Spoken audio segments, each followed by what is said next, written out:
Okay, it is filming. Last time it wasn't filming, and I didn't realize that.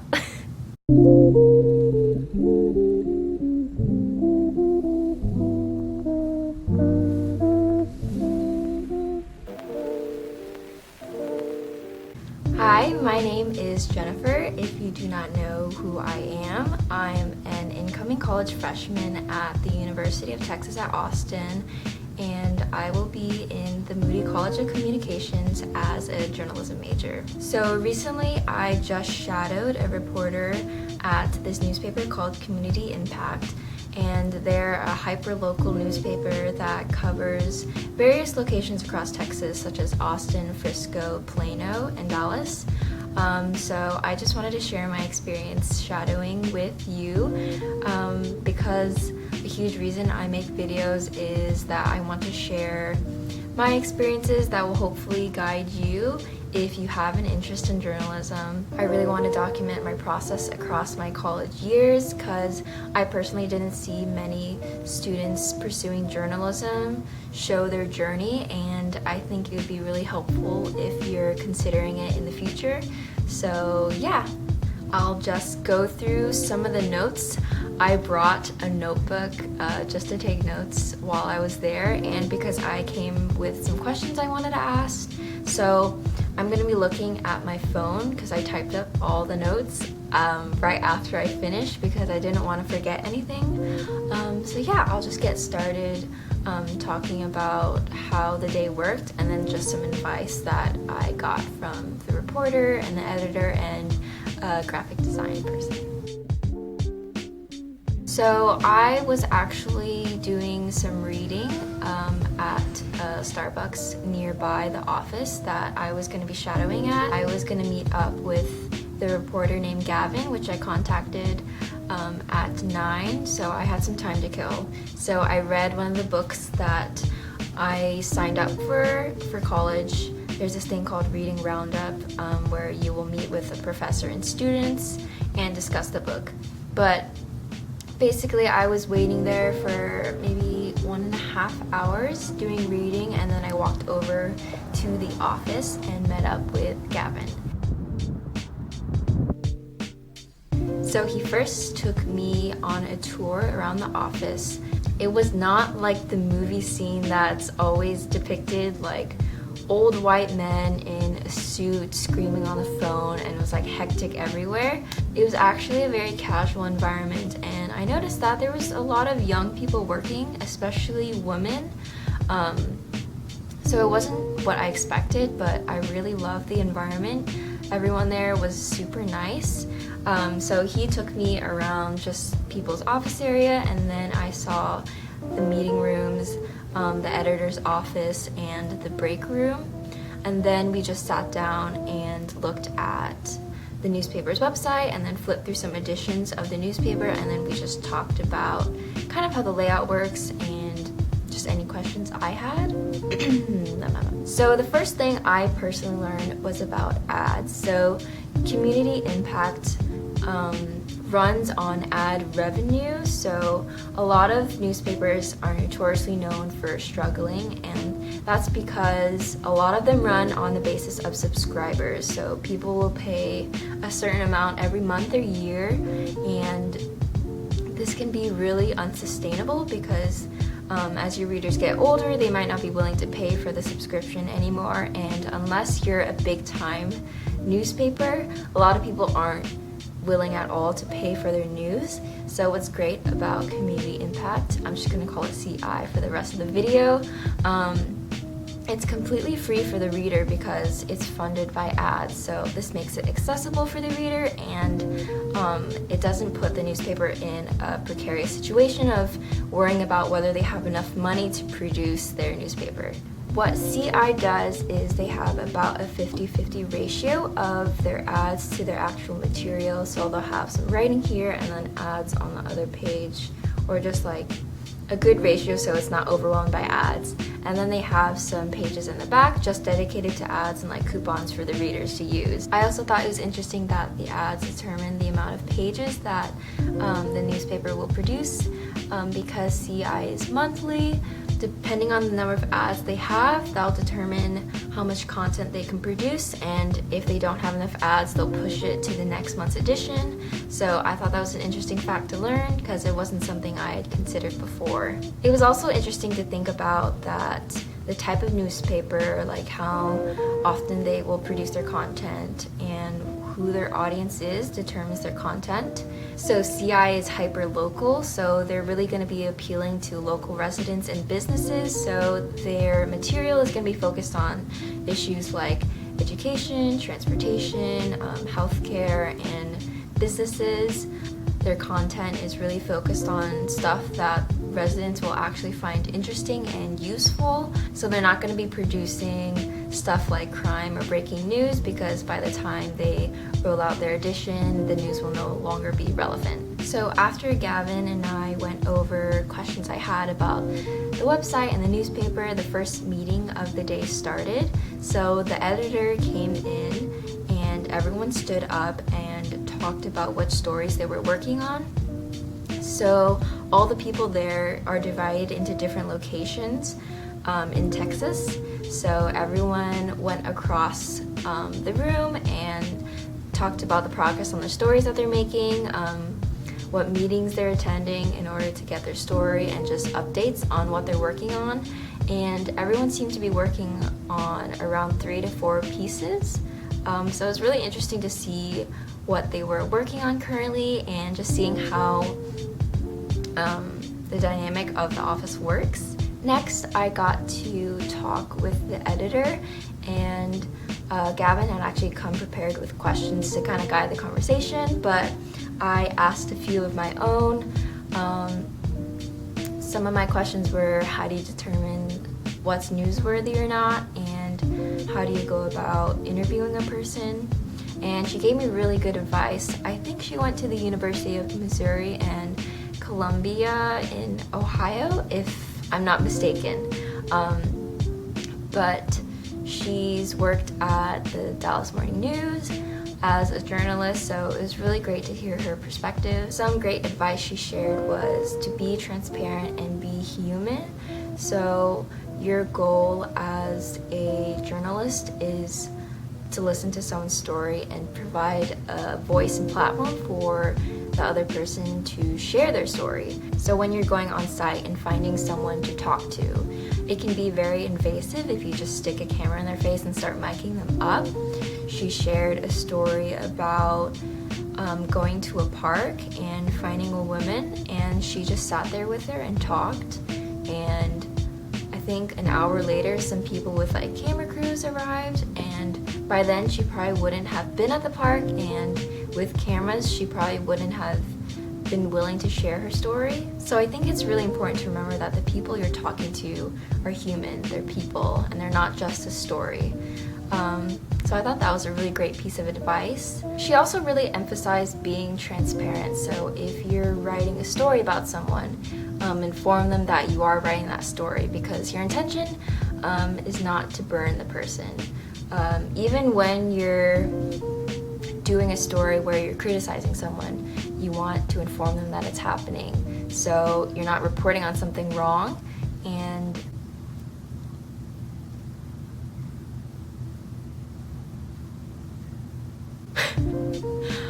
where was I going with that? And yeah, you just want to ensure the credibility of your reporting and what your intention is behind it.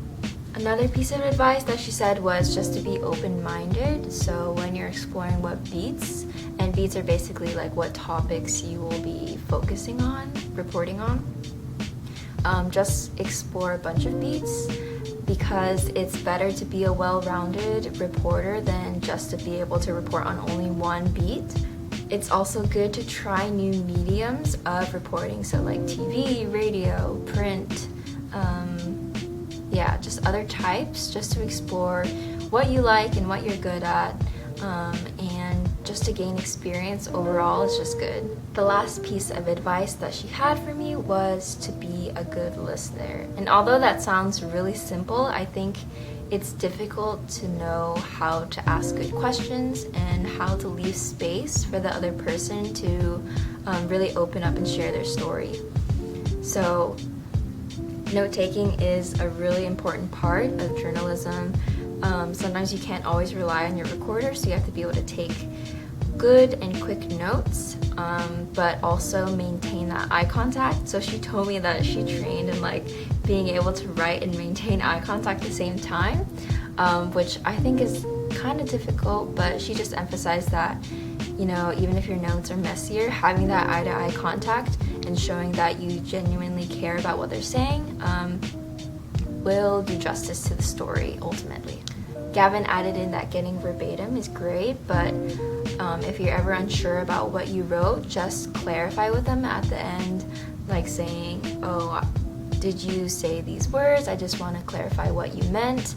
And I think the other person will really appreciate it too, because they don't want their words jumbled or their meaning mistaken. So after that, Gavin and I grabbed coffee at a local cafe called The Nest, and we just talked more about why I wanted to go into journalism, what kinds I was interested in, and yeah, we just had a good conversation.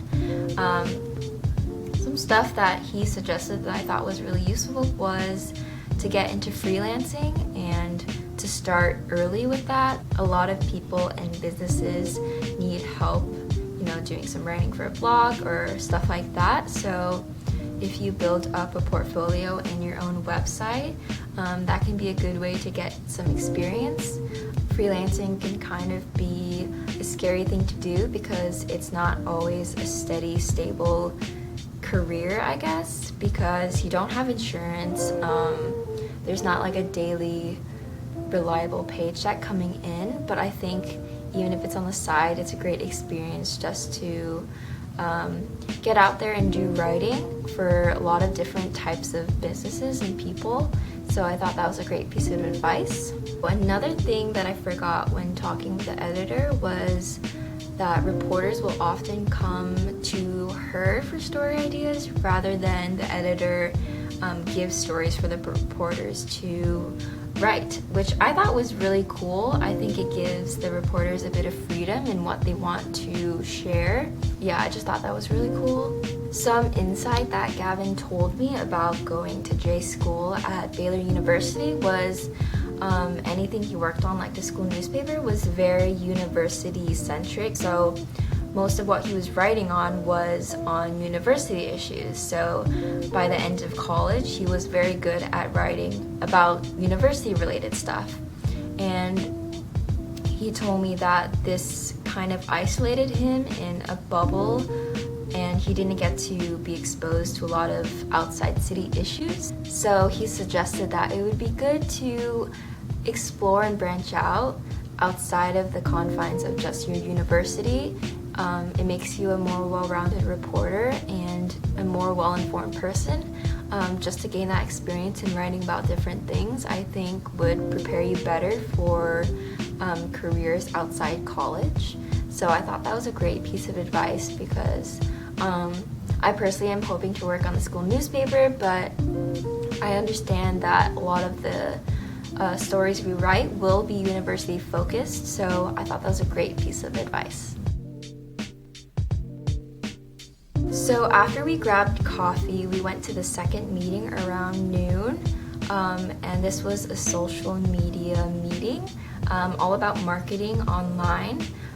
This was really cool to see because it kind of talks about the different ways that readers digest information and receive information and the importance of maintaining a good online presence. So just a few pointers that I learned from the meeting is that engaging with your audience is really important, so that you're telling your reader that you're not just interested in sharing the stories, that you actually think that it's useful for them and that's your purpose in sharing. Outside of that, they just focused on looking at analytics, seeing how their readers are interacting with their posts and stories, which I thought was interesting.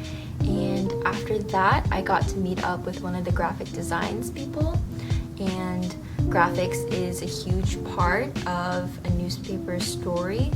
The thing they kept emphasizing was that graphics should be able to stand alone. Not only are they there for visual appeal, but it gives the reader a quick brief overview of what the article says in case they don't have the time or the interest to read the actual longer story. The graphic design person talked about how they're constantly having to keep up with trends. As technology evolves, people receive their information in a different way, and people's attention spans are also not as long, so they need to be able to catch the eye of the reader really quickly and have them engaged to actually read the article or read the graphic. So yeah, she just talked about how a lot of thought gets put into the graphics, both the colors they use, the fonts they use, and the order of how the information will be displayed in the article. And yeah, it was really cool to see how important graphics are integrated into the story and how much reporters work with the graphic designers. So that was a really cool aspect, and I'm really glad I got to see her perspective.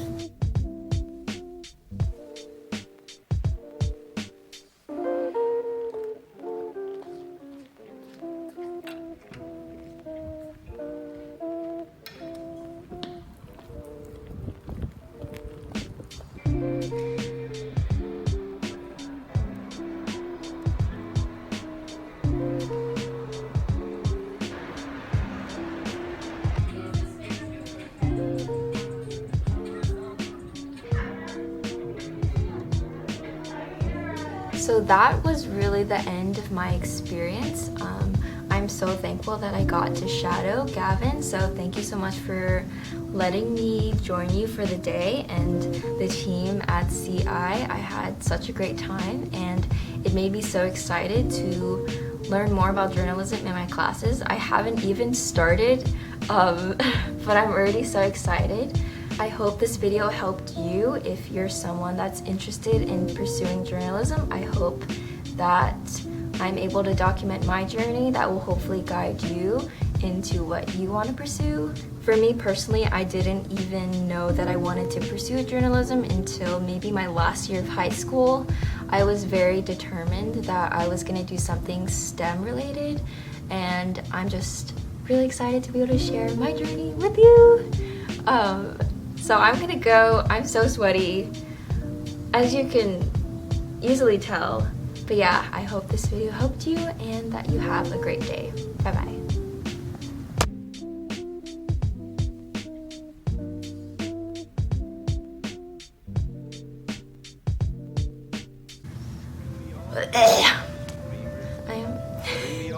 I need water.